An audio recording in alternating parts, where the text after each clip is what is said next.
And now, another tale well calculated to keep you in suspense. Report from a Dead Planet. Written for Suspense by George Bamber.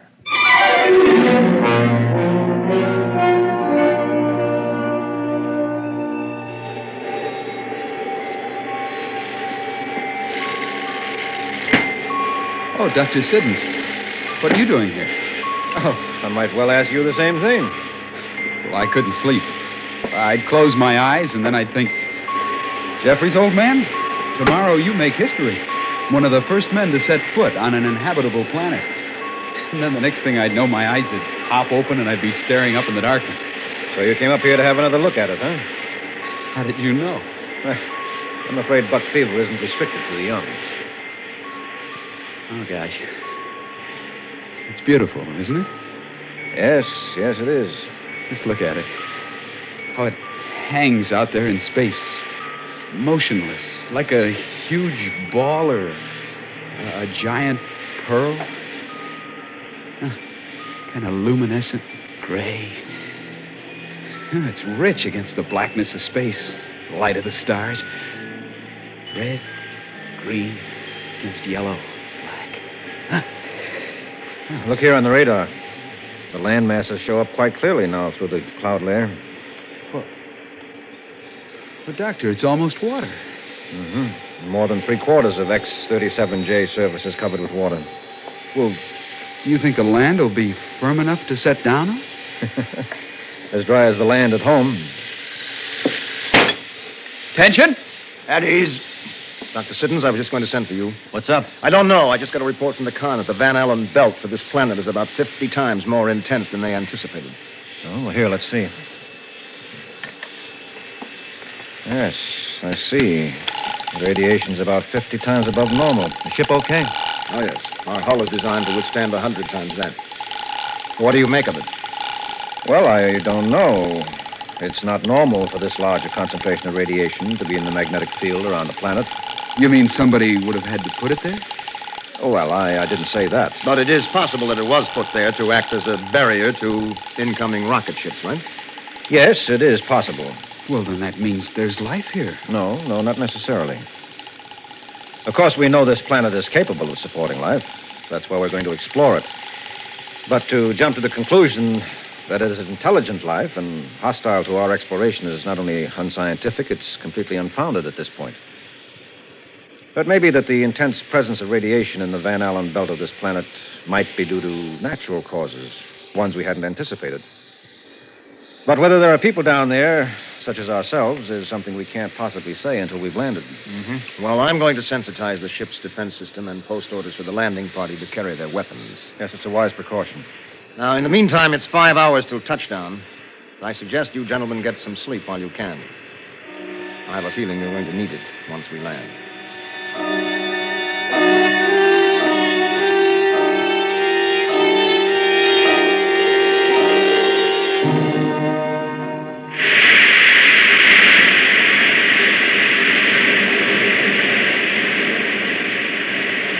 150,000 feet from touchdown. Rate of fall, 0660. Well, so far, so good. 145 from touchdown. Rate of fall. If they had any 06. anti-rocket devices, they would have sent them up by now. We're well into their atmosphere. Yes, unless they're planning some kind of trap, letting us land so they can capture us intact once we're on the ground. If there's anybody down there. We've been monitoring the radio frequency since last night, and there hasn't been a sound. Whatever life is down there, I'm sure we'll be able to handle. 110,000 feet from touchdown. Rate of fall. I see you're keeping to the edge of the landmass. Yes. I want you to be able to get your ocean samples without a lot of traveling. Well, may I suggest you set down where that large river empties into the sea? That way I can take fresh water samples as well. You see there, on that peninsula? You think that's big enough? I make it to be about 2 miles wide. Plenty of room for us. Jenkins, what's the spectrographic reading for that peninsula? Solid mineral. Granite-like composition. It should support us. Well, it's not a peninsula, sir. It's an island. You see, here? How the river cuts around it at the north end? Cutting it off from the main body of land? Yes. Well, that makes it all the better. It's small enough, surrounded by water on four sides. Makes it easier to defend if there are hostile people down there. 100,000 feet from touchdown. Rate of fall 0790. Collins, set a course for that island. Aye, aye, sir. Dr. Siddons. Yes? There's something funny about that island. Look, here on the spectrograph. Well, what is it? Well, look how the whole thing shows up gray. Solid rock. Except for this patch of green, the only spot on the whole island. There's nothing unusual about that. Merely indicates vegetation covering the minerals. Grass or trees. Yes, but why this one spot? And why so perfectly oblong? Look, the sides of it are laid out square as a parade ground. Yeah, he's right, you know, Doctor. Nature couldn't lay out anything as geometric as that. It has to be man-made. You don't suppose it's some sort of sacred ground, a place for a religious ceremony? Now, Lieutenant, let's not let superstition run away with our better judgment. But look, Dr. Siddons, the whole island's cross-hatched into squares. And that green patch is the only unmarked place on it. I don't know, sir. Maybe it isn't the best place to land. The island has been definitely marked up by an intelligence of some sort. 80,000 feet from touchdown. Rate of fall. Oh, we're too far down to blast up again. I can't waste the fuel. Captain. Yes. The altimeter is giving me a hodgepodge of readings for that island. The only level place on it is that green patch of ground. Maybe we should try to land on either side of the river on the mainland. Well, that's cross-hatched just as bad as the island is. Now, whatever that patch of ground is, sacred ground or what, we're going to be in the middle of it. Set your sights for the south end of that green, Collins. Man your battle stations, men. We're taking her in.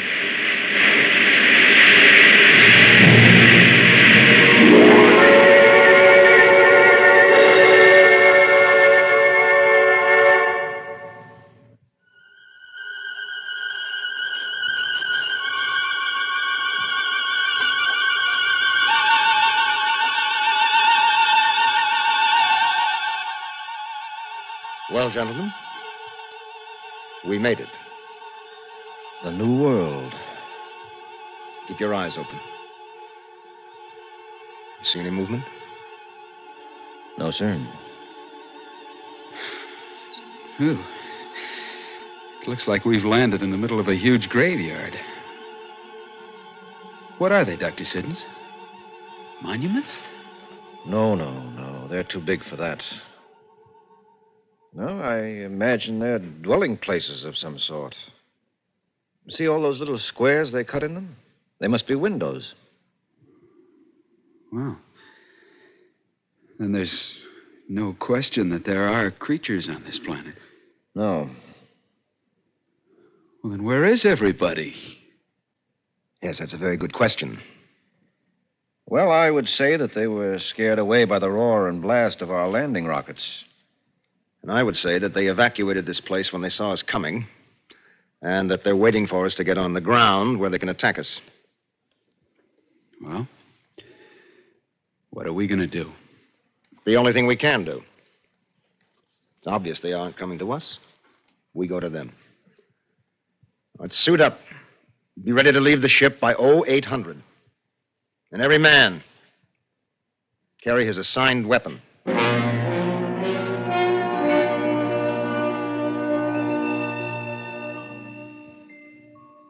We're on the deck now, Collins. So we're spread out in a defensive perimeter. You are in complete charge of the ship. Aye, aye, sir. Now, no one is allowed to re-enter the ship without the proper password, no matter what the circumstances. And if for any reason you think things have gone wrong, you are to blast off and make your report to home. You understand that? Aye, aye, sir. Very good. Have you made your readings, Doctor? Yes, sir. It's just as we predicted from home. Though the ground radiation level is a little bit higher than we anticipated. Here, you can see for yourself. That dangerous? Oh, it's more than safe for us. There's no reason why we can't get out of these suits and walk around the same as at home. Mm-hmm. Unless there's the presence of a gas we don't know about. Yes, that's true. I need a volunteer. Oh, Captain, I would like to volunteer. No, not you, Dr. Siddons. You're too valuable to the expedition. I can't let you do that. Well, there's no danger. said yourself. Please, Captain. You were the first person to set foot on this new world. I'd like to be the first to breathe its air. Well, all right, Doctor. But be careful.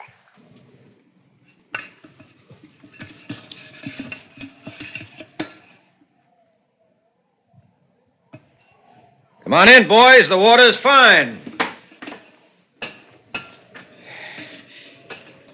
Hey, you hear that, Collins? We got it made. All right. Knock it off. This is a military reconnaissance, not a picnic.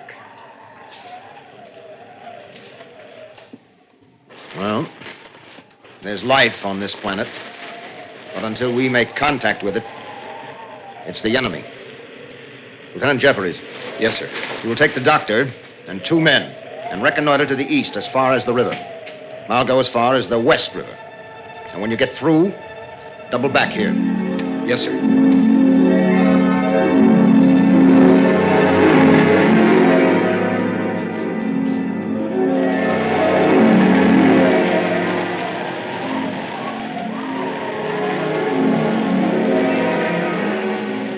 See anything, Doc?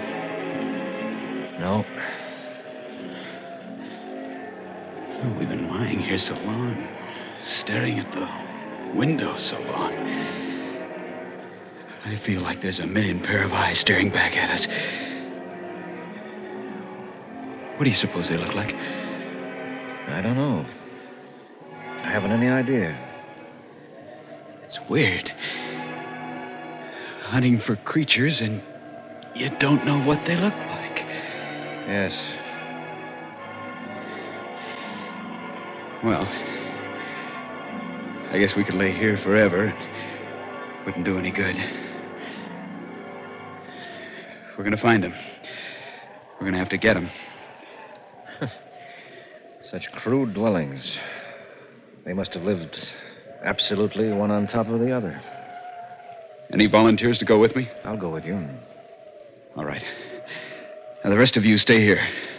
Keep us covered. If anything happens, don't be afraid to shoot into us. Doc, when I give the word, we'll run across the street. And don't stop until we come to that wall. First building, you got it? Yes, right.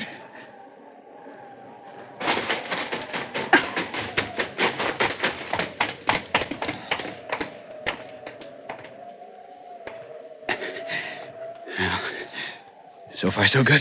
Yes. Just above your head. Huh? There's one of their windows. But it's filled with plastic. I'll see if I can break it. No, you can't shatter plastic. What? There's nothing but glass. Old-fashioned glass. Yeah. Hello in there. Anybody home? Move along the wall. Right. There's a doorway up ahead, I think.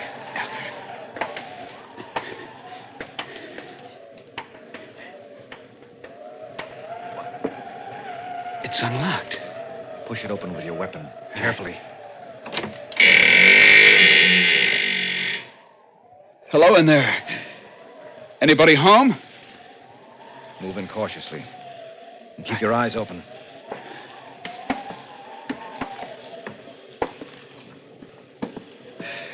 Hey, there's one. Stop! It's an effigy of some sort. See, it isn't living. It's a statue of some kind. See? It's made out of some sort of alloy. Are you sure? Yes. You suppose that's what they look like? Well, I imagine so. Animals aren't given to making statues of themselves. Such ugly-looking creatures. You suppose that's its head? Yes. And you see, these must be the arms, and these are clearly the legs. Well, look how close together the eyes are placed. And the spindly legs. Ugh. I hope we don't run into one. I don't think we will. What do you mean? Not in this city, at least. Here, look at the gray dust on the floor. It's almost 2 inches thick. Yeah. I noticed the same thing in the street. No, if there are any of these monstrosities left, they aren't here. This city hasn't been used for a long, long time. Maybe 1,000 years.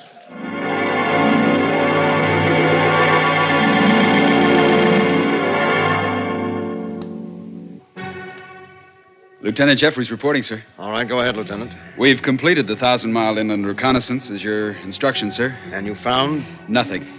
No life of any sort. Not a thing? Just miles and miles of twisted, stunted vegetation and a couple more of those huge radioactive burns, such as we found 100 miles south and west of here. Collins, your receivers picked up anything yet? No, sir. We've been monitoring all frequencies every day since we've been here. Not a sound. Nothing but random radio interference from outer space. What about the television satellites we sent up? Well, they've covered the surface of this planet 100 times, sir. Not a sign of movement anywhere. Well, Dr. Siddons, what do you make of it? Well, it would be unethical for me to venture an opinion at this time. Now, Doctor, come now. You must have some idea. For the past 10 days, you've been doing nothing but nosing around these old ruins. You must have drawn some conclusions. Well, now, this is only my opinion, mind you. We won't know until all the facts are in. But as we know, this planet was at one time inhabited by living creatures much like ourselves, no matter how repulsive they may appear to us. They were biped, carnivores, and possessed a certain amount of intelligence. Well, what happened to them? Well, in order to understand what happened to them, you have to understand the people themselves. Now, as I've said, they were very primitive and very superstitious. True, they had advanced from the Stone Age to the threshold of nuclear energy, but culturally and morally, they hadn't gotten much beyond the Iron Age. So, then they discovered the tremendous power of nuclear energy, Yes, exactly. The very first use they made of it was to blow a couple million of their fellow creatures off the face of the planet. What savages. But they didn't destroy everything. The city's still standing. Well, as far as I can figure out, it didn't hold any military targets. Then what happened to the people in it? They were killed off by radiation. It's still radioactive. Why didn't the radiation kill us off? Well, because for one thing, it's cooled off considerably since then. And for another thing, we're used to it. They never had a chance. Well, that's it. We have enough to make a report when we get back. Blast off is at 1800 hours tonight. Get everything tied down and ready. That's all, gentlemen. You were able to crack their language, Doctor? No, I wasn't able to. My computers were. Fortunately, it was a relatively simple task. Doctor. What did they call this place? Well, you mean the planet? The civilization? No. I mean this island, this city, or whatever it was. Oh, well, of course it was a proper name, so it's meaningless to us, but I can reproduce the sounds as they made them. They called this place New York.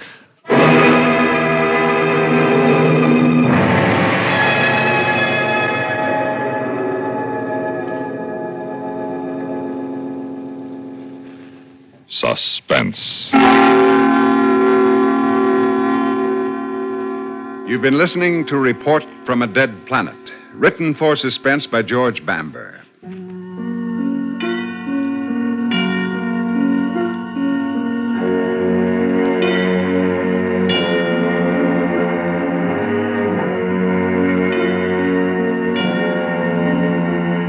Heard in tonight's story were Bill Mason as Lieutenant Jeffries, Les Damon as Dr. Siddons, John Larkin as the captain, and Phil Meader as Collins. Listen again next week when we return with Memorial Bridge by William N. Robeson. Another tale well calculated to keep you in Suspense. the Kingston Trio next, followed by the latest CBS News and Have Gun Will Travel on CBS Radio.